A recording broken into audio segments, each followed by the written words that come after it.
नमस्कार दोस्तों, आप सभी का स्वागत है हमारे इस YouTube चैनल सरस्वती जी के क्लासेस में। आज की इस क्लास में हम झारखंड के स्वतंत्रता सेनानी के क्रम में जानेंगे ठाकुर विश्वनाथ शाहदेव जी के बारे में।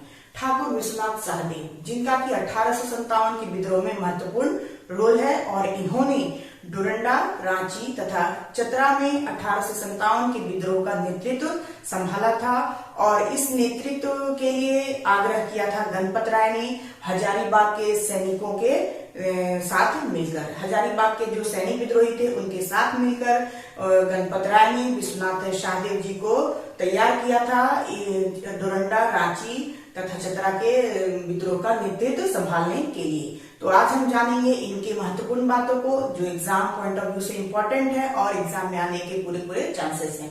तो आइए शुरू करते हैं आज की क्लास। ठाकुर विश्वनाथ शाहदेव जन्म इनका 12 अगस्त 1817 ईस्वी को बड़कागढ़ की राजधानी सतरंजी, बड़कागढ़ की जो राजधानी थी सतरंजी, वहां पे इनका जन्म हुआ था 12 अगस्त 1817 ईस्वी को। इनके पिता जो है उनका नाम था रघुनाथ शाहदेव, पिता का नाम रघुनाथ शाहदेव और माता का नाम था वानेश्वरी कुंवर। पिता रघुनाथ शाहदेव, माता वानेश्वरी कुंवर। ठाकुर एनिशा जिन्होंने रांची के प्रसिद्ध जगन्नाथ मंदिर की स्थापना की थी। ठाकुर एनिशा जिसके बारे में हम लोगों ने पहले भी पढ़ा है और ये जो एनिशा इन्होंने ही रांची के जो प्रसिद्ध जगन्नाथ मंदिर है उसका निर्माण किया था और उन्हीं के ये 7वीं पीढ़ी के हैं, यानी कि ये एनिशा के वंश के 7वीं पीढ़ी के राजा हुए ठाकुर विश्वनाथ शाहदेव। इन्हीं की 7वीं पीढ़ी में इनका जन्म हुआ था। फिर 1840 ईस्वी में जब इनकी आयु 23 वर्ष की थी तभी इनके पिता का देहांत हो गया और राज्य का कार्य इन्होंने ही संभाला। अब क्या है कि ठाकुर विश्वनाथ शाहदेव जी जो कि एनिशा के वंश के 7वीं पीढ़ी में जन्म इन्होंने लिया है और इनकी पिता की मृत्यु 1840 ईस्वी में हो जाती है जब इनकी उम्र 23 वर्ष की थी और पिता की मृत्यु के बाद इन्होंने ही कार्यभार पूरी तरह से संभाला था। फिर जब इन्होंने राज्य कार्यभार संभाला था उस समय अंग्रेजों का शोषण यहाँ बहुत ज्यादा चल रहा था। राजा जो होते थे नाम मात्र के राजा होते थे और सारी कार्रवाइयां जो है वो अंग्रेजी किया करते थे, तो ये चीज इनको बहुत अच्छे से मालूम थी और इसी वजह से इन्होंने अपनी राजधानी सतरंजी से हटाकर हटिया में बनाई थी। अपने शासनकाल में इन्होंने अपनी राजधानी सतरंजी से हटाकर हटिया को बनाया था। संयोगवश इनकी पत्नी का नाम भी, अब ऐसा संयोग हुआ कि इनकी पत्नी का नाम भी वानेश्वरी कुंवर ही था। इनकी पत्नी का नाम भी जो है वो वानेश्वरी कुंवर ही था। ये एक संयोग था कि माता और पत्नी दोनों का एक ही नाम था।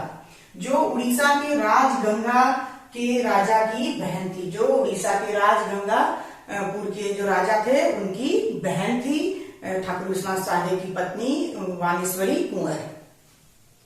फिर 1855 में विश्वनाथ शाहदेव ने अंग्रेजों के खिलाफ विद्रोह शुरू कर दिया और अपने आप को स्वतंत्र शासक घोषित कर दिया। ये भी अन्य शासकों की तरह इन अंग्रेजों से बहुत परेशान थे और इसी वजह से 1855 ईस्वी में इन्होंने अंग्रेजों के विरुद्ध विद्रोह की घोषणा कर दी और अपने आप को एक स्वतंत्र शासक घोषित कर दिया। अंग्रेज और विश्वनाथ शाहदेव के बीच घमासान युद्ध हुआ और इनकी इस घोषणा के साथ ही अंग्रेज तिलमिला उठे और अंग्रेजों ने उनको दंड देने के लिए अपनी अंग्रेजी सेना को भेजा और इसी समय इनके और अंग्रेजों के बीच घमासान युद्ध होता है।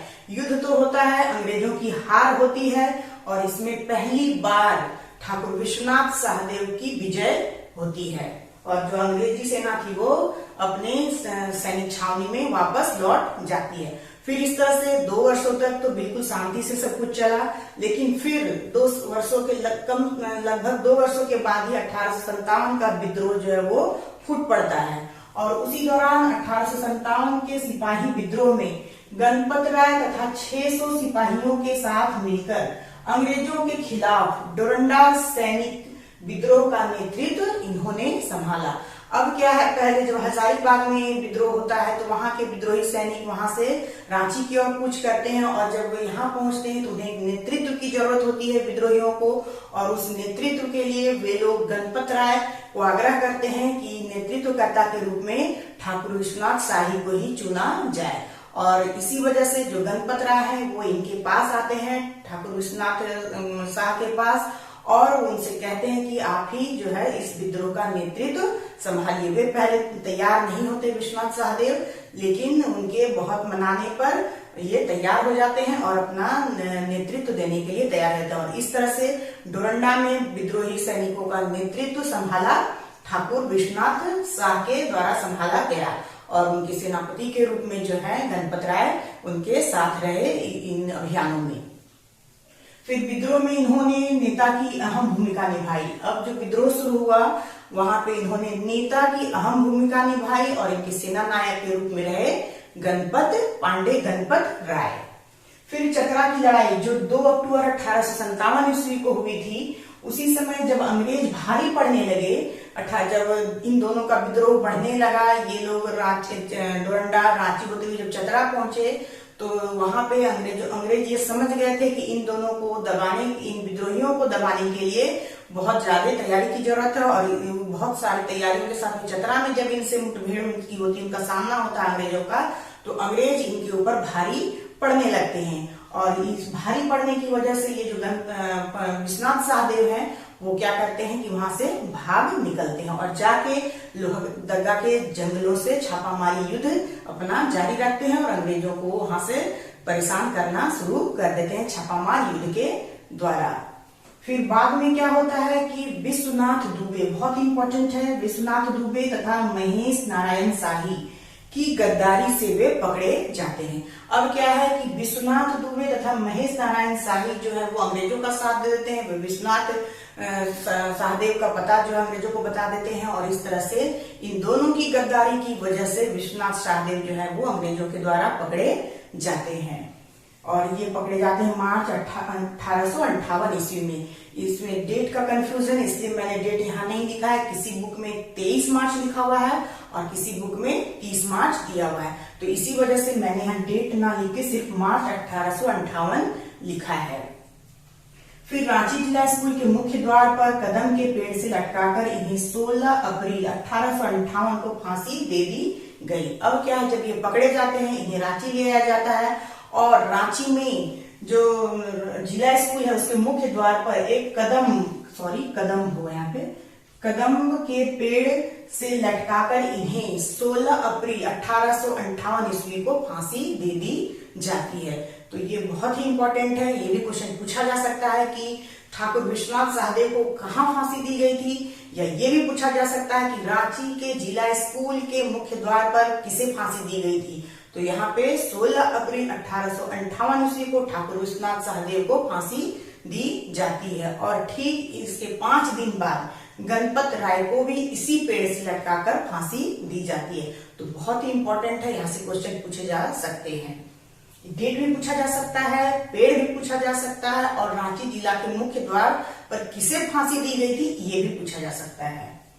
फिर है कि जो अंग्रेज अधिकारी थे जिन्होंने इस विद्रोह को दबाया था, या जिस विद्रोह को दबाने का श्रेय जिस अंग्रेज अधिकारी को जाता है, वे कौन थे? वे थे कैप्टन नेसन। यानी कि विश्वनाथ सहदेव को पकड़ने का श्रेय एक तरह से कहा जाए, गणपत राय, विश्वनाथ सहदेव, तो ये जो अंग्रेज अधिकारी थे जिन्हें इसका श्रेय मिलता है वे है कैप्टन नेसन, और इसमें इसका साथ दिया था कैप्टन ओक्स ने, कैप्टन ओक्स। फिर ठाकुर विश्वनाथ सहदेव ने मुक्ति वाहिनी सेना का गठन किया था। यहाँ से क्वेश्चन पूछा जाता है कि मुक्ति वाहिनी सेना का गठन 1857 के विद्रोह के दौरान किसने किया था? तो ये किया था ठाकुर विश्वनाथ सहदेव ने, मुक्ति वाहिनी सेना का गठन। ये भी इम्पोर्टेंट है, इसे भी याद रखना जरूरी है। और इस मुक्ति सेना का जो सेना नायक थे वे थे पांडे गणपत राय। मुक्ति वाहिनी सेना के सेना नायक कौन थे? तो ये थे पांडे गणपत राय। तो मैंने ये 3-4 बुक से इसे कलेक्ट करके यहाँ पे मेन चीजों को लिखा है। अगर इसमें से कहीं भी आपको जरा भी कुछ मिस्टेक लगे तो मुझे इन्फॉर्म जरूर करेंगे, ताकि मैं भी उन चीजों से कंफर्म हो जाऊं। तो आज के लिए बस इतना ही, नेक्स्ट वीडियो में हम फिर मिलते हैं। तब तक के लिए धन्यवाद। जय हिंद, वंदे मातरम।